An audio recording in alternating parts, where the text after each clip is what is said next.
दोस्तों, एक समय की बात है, भगवान गौतम बुद्ध अपने शिष्यों के साथ बैठे हुए थे और उन्हें उपदेश दे रहे थे। तब उन्होंने अपने शिष्यों से कहा, क्रोध इंसान का सबसे बड़ा दुश्मन है। क्रोध करने वाला व्यक्ति खुद को हानि पहुंचाता ही है, लेकिन दूसरों को भी हानि पहुंचाता है। वह प्रतिशोध की आग में जलता है और अपने जीवन को बर्बाद करता है। उनके उपदेश खत्म हो जाने के बाद उनके शिष्यों में से एक शिष्य खड़ा होता है और उसे बोलता है, तू एक ढोंगी है। तेरी बातें मनुष्यों के रहन सहन से विपरीत है।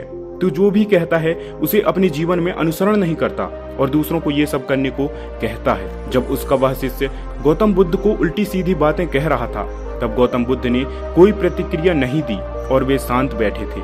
लेकिन ऐसे में वह व्यक्ति और भी ज्यादा गुस्सा हो गया और गुस्से में आकर उसने गौतम बुद्ध के मुंह पर थूक दिया।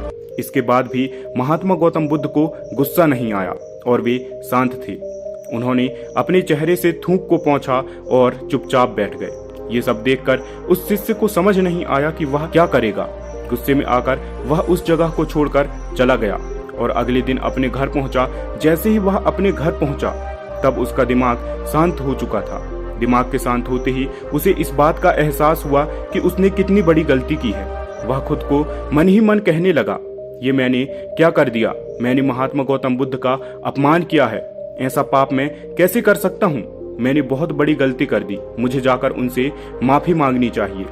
यह कहकर वह तुरंत ही गौतम बुद्ध के पास चला गया, लेकिन गौतम बुद्ध उस स्थान पर नहीं थे।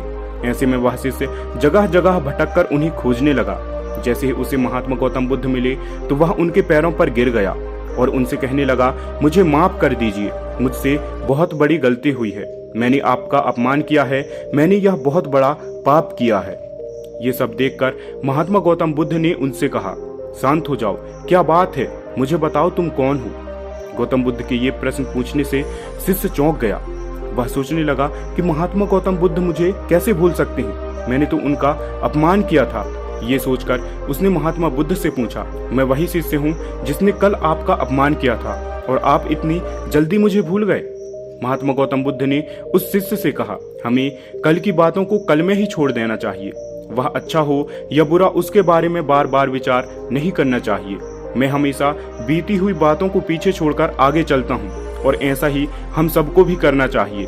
महात्मा गौतम बुद्ध की ये बातें सुनकर वह शिष्य और भी ज्यादा प्रभावित हो जाता है और उनसे बोलता है, आज से मैं आपकी हर बात मानूंगा। दोस्तों, इस कहानी से हमें यही सीख मिलती है कि क्रोध करना इंसान के लिए सबसे खतरनाक है और ये मनुष्य का सबसे बड़ा दुश्मन भी है जो उसे बर्बाद कर सकता है। इसलिए मनुष्य को कभी भी क्रोध नहीं करना चाहिए। हमें बीती हुई बातों को भूलकर आगे बढ़ना चाहिए। अगर कोई मनुष्य अपनी बीती हुई बातों पर ज्यादा ध्यान देता है तो उसका ध्यान पूरी तरह से भूतकाल में लगा होता है और वह इंसान कभी भी आगे बढ़ने के बारे में नहीं सोचता। इसीलिए हमेशा पुरानी बातों को छोड़कर आगे बढ़ने की सोचें।